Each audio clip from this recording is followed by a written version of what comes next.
Big boss Telugu season 8కి సంబంధించి ఇప్పటివరకు జరిగిన 5 వారాల ఆట చూసుకున్నట్లయితే దాంట్లో హౌస్లో స్ట్రాంగ్ ఎవరు అంటే ఫస్ట్ నిఖిల్ పేరు చెప్తారు, ఆ తర్వాత నబీల్ పేరు చెప్తారు, ఆ తర్వాత ఖచ్చితంగా మణికంఠ పేరే చెప్పాలి. ఎందుకంటే అక్కడ అంతకుమించి ఆస్కారం లేదు.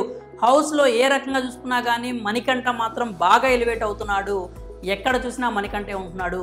1 అవర్ ఎపిసోడ్లో ఇంతకుముందు అయితే సోనియా ఉన్నప్పుడంతా సోనియా చుట్టూ ఆట తిరుగుతూ ఉండేది. కనీసం 15 నిమిషాలు 1 అవర్ ఎపిసోడ్లో సోనియా అయితే ఉండేది. ఇప్పుడు సోనియా తర్వాత ఆ ప్లేస్ని భర్తీ చేస్తున్న వాళ్ళు ఎవరైనా ఉన్నారు అంటే కంటెంట్ పరంగా మణికంఠ అనే చెప్పాలి. దాదాపు 20 నుంచి 25 నిమిషాల వరకు ఆ స్లాట్ని అయితే మణికంఠ కబ్జా చేస్తున్నాడు.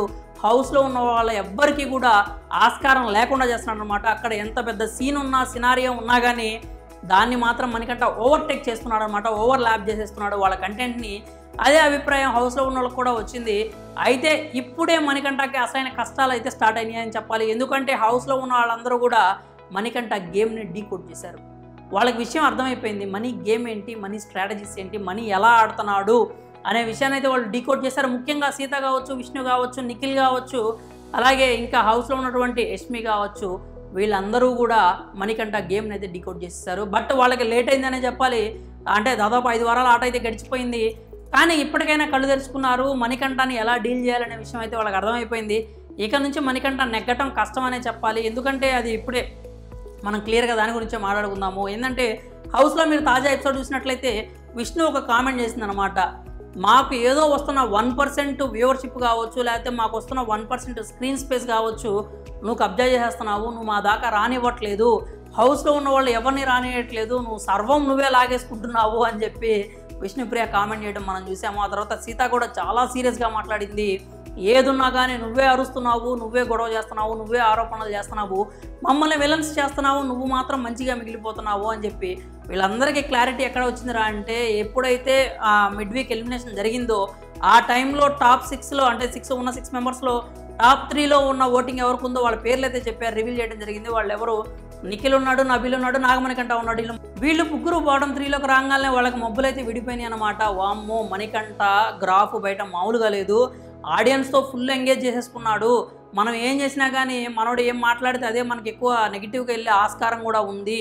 సో మనం మణికంఠతో జాగ్రత్తగా ఉండాలని వాళ్ళకైతే క్లారిటీ వచ్చిందనమాట. అందుకనే మణికంఠకి సంబంధించి చాలా జాగ్రత్తగా వ్యవహరిస్తున్నారు అనమాట. పృథ్వీ లాంటి వాడు కూడా, అంటే యష్మి కూడా వచ్చు, లేకపోతే పృథ్వీ కావచ్చు, వీళ్ళు కన్వెన్షన్లోకి వెళ్ళినప్పుడు నిన్న వాళ్ళ మాటలు మీరు గమనిస్తే పృథ్వీ ఫస్ట్ నుండి నీకు హౌస్లో ఇష్టం లేని వాళ్ళు ఎవరు అనగానే టక్కన మణికంఠ పేరు చెప్పాడు. అంటే అలవాట్లో పొరపాటు అనమాట.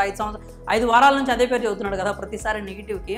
సో అలవాట్లో పొరపాటు మణికంఠ పేరు చెప్పాడు. మళ్ళీ వెంటనే షుగర్ కోటింగ్ చేసే ప్రయత్నాలు అయితే చేశాడనమాట. ఏమని, బట్ వాడు కూడా నాకు నచ్చుతున్నాడు బిగ్ బాస్ గత 2-3 రోజుల నుంచి మంచిగానే అనిపిస్తున్నాడు నాకు కూడా అని చెప్పి ట్రై చేశాడనమాట. యష్మి కూడా మెసేజ్, వాళ్ళ భారీ మెసేజ్ ఫుడ్ తీసుకెళ్ళకపోగా మనీకి నేనున్నా బిగ్ బాస్, నేను ప్రేమను పంచుతున్నాను బిగ్ బాస్ అని చెప్పింది ఆమె. అస్సలకి నిజంగా ఫ్యూజులు ఎగిరిపోయినాయి అనమాట ఆ సీన్ చూడంగానే అందరికీ.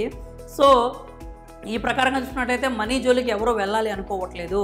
సీత కూడా నిన్న సీరియస్గా మాట్లాడింది, కానీ ఇంకా సీత కూడా మనీ జోలికి వెళ్ళదు. మనీని టార్గెట్ ఎవరూ చేయరు. ఇంకా కొత్తగా వచ్చే వైల్డ్ కార్డులకి అందరికీ విషయం తెలుసు కాబట్టి వాళ్ళు కూడా మనీ జోలికి వెళ్ళరు. సో అతన్ని ఇంకొక కౌశల్ లాగానో పల్లవి ప్రశాంత్ లాగానో చేయకూడదు అని వీళ్ళైతే ఫిక్స్ అయిపోయారు.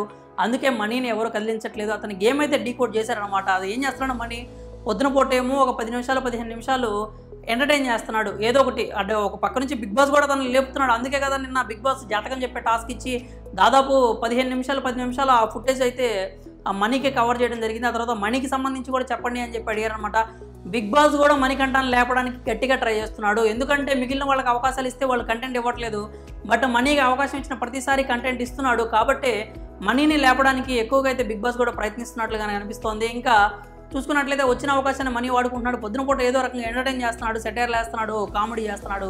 సాయంత్రంకి వచ్చరికి ఏదో ఒక విషయంలో గొడవ పెట్టుకుంటున్నాడు, కన్నీళ్ళు పెట్టుకుంటున్నాడు, ఏడ్ చేస్తున్నాడు. సో ఈ రెండు కూడా వాళ్ళు కట్ చేయడానికి ఉండదన్నమాట. అటు నవ్వించేది, సరదాగా ఉండేది చూపించాల్సిందే, సాయంత్రం వచ్చరికి ఈయన కన్నీళ్ళు పెట్టుకునేది చూపించాల్సిందే, దాన్ని కట్ చేయడానికి లేదు. సో అలా తమ స్క్రీన్ స్పేస్ని మణికంఠ లాగేసుకుంటున్నాడు అని చెప్పి హౌస్లో వాళ్ళకి అర్థమైపోయింది. సో ఇంకా అతను టార్గెట్ చేయకూడదు, అతను జోలికి వెళ్ళకూడదు, అతను మానాన్ని అతను వదిలేస్తే అతనే 2 వారాల హౌస్లోంచి వెళ్ళిపోతాడు అని చెప్పి వాళ్ళైతే ఫిక్స్ అయిపోయారనమాట. ఇక్కడ నుంచే మనీకి కొంచెం అసలైన కష్టాలు లేకపోతే ఛాలెంజెస్ స్టార్ట్ అయినాయి అని చెప్పాలి. ఇక నుంచి మనీ ఆడియన్స్ని ఎలా ఎంటర్టైన్ చేస్తాడని అయితే చూడాలి. మరి మణికంఠ గేమ్ డీకోడ్ చేశారని చెప్పి మీరు కూడా అనుకుంటున్నారా? ఒకవేళ ఇక నుంచి మణికంఠ ఆటలు సాగటం, అతను నెగ్గడం కష్టం అని కనుక మీరు అనుకుంటే మీ అభిప్రాయాలని కామెంట్స్ రూపంలో తెలియజేయండి.